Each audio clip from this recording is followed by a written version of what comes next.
बाळाचा जन्म झाल्यानंतर पहिल्या संक्रांतीला बोरनान घातले जाते. या शिशुसंस्काराची व्याख्या म्हणजे लहान मुलांना उत्तम आरोग्य लाभावे म्हणून बोरनान घालण्याची पारंपरिक पद्धत आहे. मकर संक्रांती ते रथसप्तमीच्या काळात तान्ह्याबाळाचे तसेच 5 वर्षापर्यंतच्या मुलाचे बोरनान केले जाते. बोरनान हा एक शिशुसंस्कार आहे. आईच्या गर्भातून बाहेर आल्यावर या सृष्टीशी ऋतुमानाशी जुळवून घेत साजरा केला जाणारा हा सोहळा आहे. संक्रांतीच्या दिवसापासून रथसप्तमीपर्यंत आपल्या सोयीप्रमाणे कोणत्याही दिवशी बोरनान केले जाते. बोरनानासाठी कोणत्याही मुहूर्ताची गरज भासत नाही. बाळ अगदी लहान असल्यास 1 ते 5 या वयात देखील बोरनान करता येते. या संस्कारासोबत शिशूच्या आरोग्यासाठी उपयुक्त आणि आवडीच्या गोष्टींचा समावेश केला जातो. अगदीच तान्ह्याबाळाला या गोष्टी अनुभवणे अशक्य आहे म्हणून 5 वर्षापर्यंत मुलांचे बोरनान केले जाते.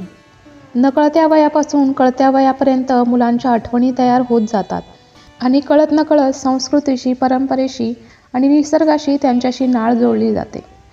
नमस्कार, भक्तिरस चॅनलमध्ये आपलं स्वागत आहे. आज आपण बोरनानविषयी थोडक्यात माहिती जाणून घेऊ आणि त्याची एक आध्यात्मिक कथा ऐकू. बोरनान घालताना बाळाला लागणार नाही अशा बेताने हलक्या वजनाचे पण आकर्षक आणि आरोग्यवर्धक गोष्टींचा समावेश केला जातो. यात चिरमुरे, लाह्या, हलव्याचे दागिने, छोटी बोरे, चिंचा, गाजराचे तुकडे, भुईमुगाच्या शेंगा तसेच रंगीबेरंगी गोळ्या, चॉकलेट, बिस्किट अशा गोष्टींचाही समावेश केला जातो. या सोहळ्यात सहभागी झालेल्या इतर मुलांनी तो खाऊ वेचून घरी न्यायचा असतो. त्यानिमित्ताने इतर मुलांनाही या गोष्टी आठवणीत राहतात आणि उत्सवमूर्ती बाळाला किंवा लहान मुलाला या खेळाची गंमत वाटते. यात जी बोरे टाकली जातात ती शाबरी विद्येचे प्रतीक मानली जातात. त्यामागील कथा आपण जाणून घेऊयात. श्रमणा उर्फ शबरी भिल्ल समाजाची सुंदर राजकन्या होती. विवाहप्रसंगी पशुबळी द्यावा लागतो हे हळव्या शबरीला मान्य नव्हते. म्हणून ती विवाह न करता मातंग ऋषीच्या आश्रमात राहून तिने धर्मशास्त्र विद्या प्राप्त केली. ती श्रीरामांची भक्त होती, भजनकार होती. मातंग ऋषींनी मृत्यूसमयी सांगितले, आश्रमाचे व औषधी वनस्पती बोर ह्याचे रक्षण कर, रामाची प्रतीक्षा कर, ते स्वतः तुला भेटण्यासाठी तुझ्याकडे येतील. काही काळानंतर श्रीराम आणि लक्ष्मण तिचा शोध घेत आश्रमात आले. तिने त्या द्विमूर्तींचे स्वागत व पूजन केले. श्रीरामांना आदेश होता की वनवासात गुरुवाणीतून विद्या घ्यायची नाही. म्हणून विद्यावती शाबरीने चतुराईने बोरातून संजीवनी शाबरी विद्या दिली.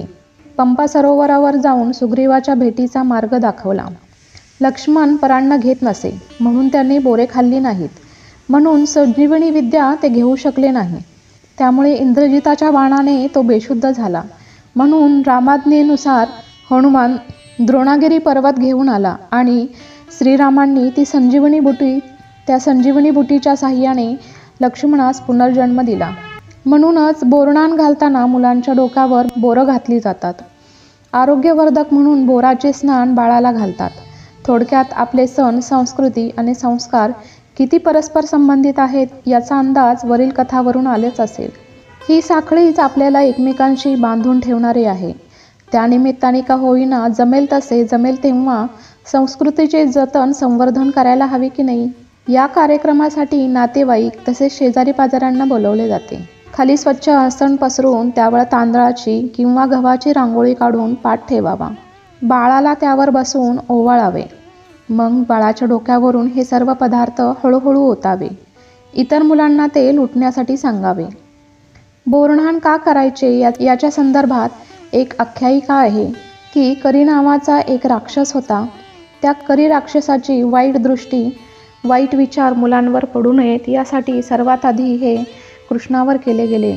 त्यानंतर ही प्रथा पडली आणि तेव्हापासून बोरनान केले जाते.